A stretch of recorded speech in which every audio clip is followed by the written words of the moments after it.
Kwaba and found brand GCN page so mesro subscribe to my channel found some bell so ube a notification and the news and the to be when you be and as when you be a share GCN page hamidi ede adwa sechi Ora Solomon in Kansa NDC ni former communication officer de ma NDC amayokuno ena okase na eden sem ena ora in Kansa ka ne sem a okay na ne se the entire Ghana fu bebre epe NPP amayokuno asem na omu show more interest ewo NPP amayokuno mu ina ne se NPP for eyenkofu bia omu ye well organized esanso discipline NPP for ebu omu ye papa enti ena Ghana fu bebre omope NPP asemeno na NDC for de omu nima ne kasa me NDC ni ena me yewe ena NDC for omu eni na ora enkansa ne kasa mu ena ochre se oye opinion bi eda party bia no a mefa no se ye omampani his excellency na nado danko ekufuado 2016 abra NPP for omu campaign no na nanado ena oye flag bearer ede ema NPP amayoku na nanado nankasa ne pe anase ni tumi anase ne dwumadin bi ena oye ntia owini 2016 abano na mmom no NPP for omu emboa ena omu boa ya his excellency nanado danko ekufuado etumi ebeye president sanso ena NDC amayoku ni leader odano a 2024 obeye omu flag bearer a obaye ni say his excellency Omampani Dada John Dramani Mahama ena obetu Frank Adiama NDC amayoku no neno ena ora kansa etrese Omampani Dada John Dramani Mahama na hoden enkoa entumi wini abano enfema no with the help of NDC funi na ena ombetumi amana his excellency Omampani Dada John Dramani Mahama etumi ewini power entino omo embro omo hwase no omo mbuabu omo ho ano omo ye well organized no omo sanso enye discipline ewo party mu se na ebe ya Ghana fu be show more interest ewo mumudan eye NDC sorry NPP amayoko na ensemwe ena Ura Solomon enkansa ye former communication officer de ma NDC amayoko no ede etuja Wamambui onye but the MPP appear disciplined appear organized and they may look attractive. If you NDC do not appear organized, united, you may not look attractive in the sight of the Ghanaian voter, who is a critical voter, that floating voter community. And when watching Dawa, what Shenyama? Until you be the show NDC. Oh, Master Bobo wants to bring in the man at Fako.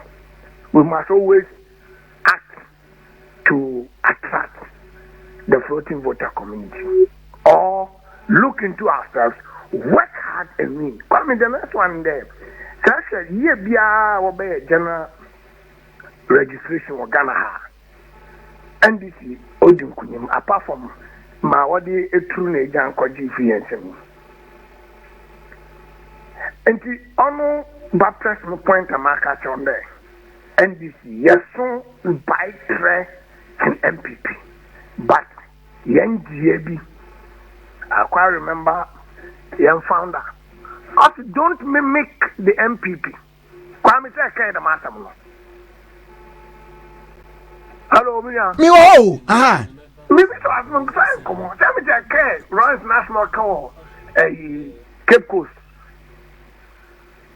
I was say MPP. Was say MPP no.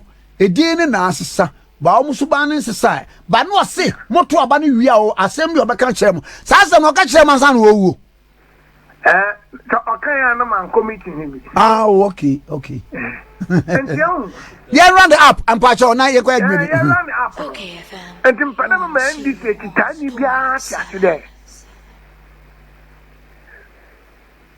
you cannot disregard NDC and think the NDC will be attractive. And the slogan in the NDC in the anti-Mahama, the American power, but not anti-NDC. Now, President Mahama now wabe very popular now. Wabe a tool all the use near the governance serious support for victory. No. You use, you the victimized, you the marginalized, just because yen support base no lack proper party understanding. And when you have more tag anti-mama pair, you are on your way to lose an election in NDC.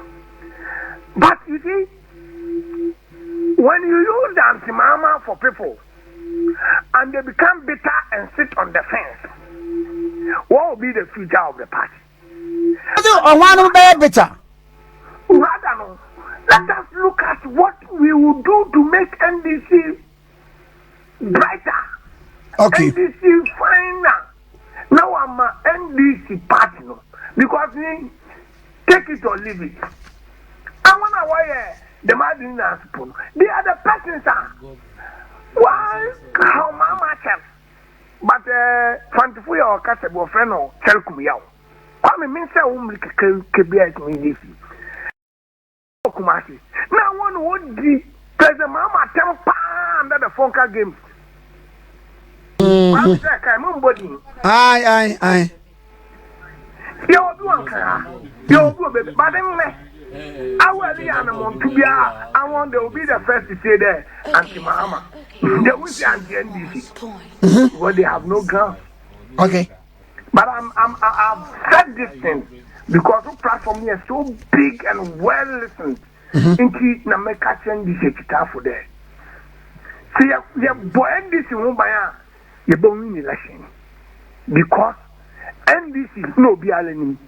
But Nebo, I'm for out of the view say the candidate Mahama and Kofun now the person of Mahama no, and rather than the focus should be on that personality now. And the mistake or what am I doing? Debbie, I will but me in national papa. Debbie, Inti say Uba we ask next to see Abo Braye Yenti, a better sound near Fukwame Kroma Abadia. Webusia, Washima, Wogua Paya, Wogubimawa.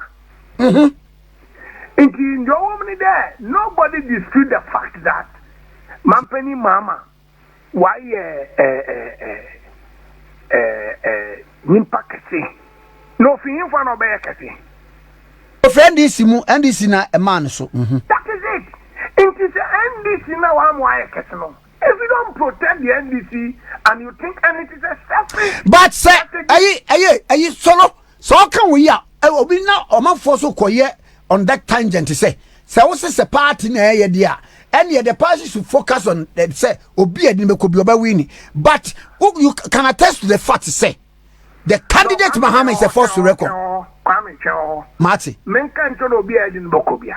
But me sure that can there you otira motive otrimupo obi adi ba kubiamu.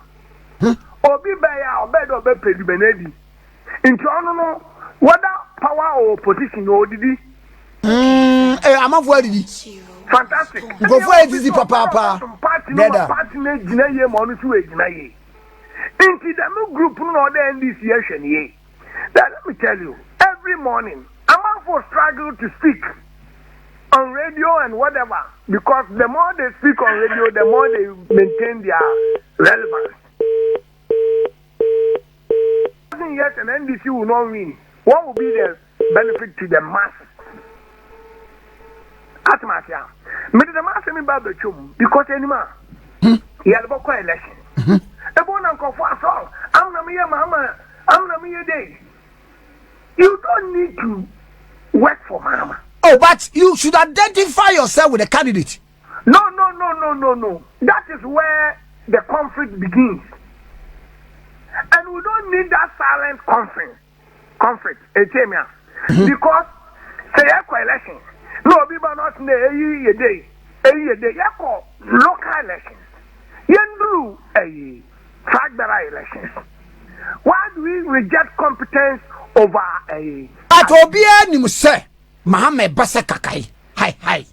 Mama, they tell me. Me too. Mama won 2020. He won. And this is the end to end deliver power. No. Once again, you have a back to the story. NDC NDC, nobody deliver power now, Mama. Mama himself cannot deliver power for himself. Okay. And so if you don't have the competent and the right people in the helm of affairs, you will be winning and they will snatch it from you. Hey, Mamma, I'm community. We are one of the persons with the politics winning mupa. Mumma, Mukoford do one say. And yes, Obia crying on against it. He's coming to contest. Though contest will be available for Nkrofoa or passport by flag bearers ama party no. What can Nkrofoa mbeka solely Yamfani Kobium na papa no is a force to reckon. Obetimi agi power mamu. This is a premature period and a wrong platform. Okay. There's something called negotiations. You understand? You want to one can radio do. You discover all those who want to contest Mahama, candidate A, who is the best.